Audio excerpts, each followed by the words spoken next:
สวัสดีครับมาเลาะบรรยากาศว้าวเลยสมองแถวโค้งเจียมนะครับตอนนี้เวลาใกล้ค่ำแล้วครับบรรยากาศทั้งโค้งเจียมบรรยากาศดีครับ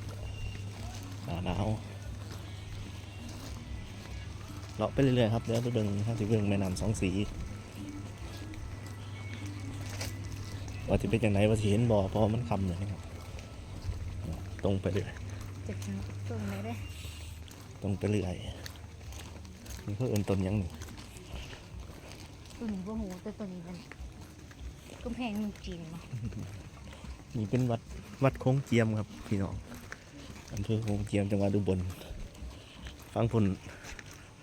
ก็จะเป็นแม่น้ำโค้งบ้านไม้สิงห์สัมพันธ์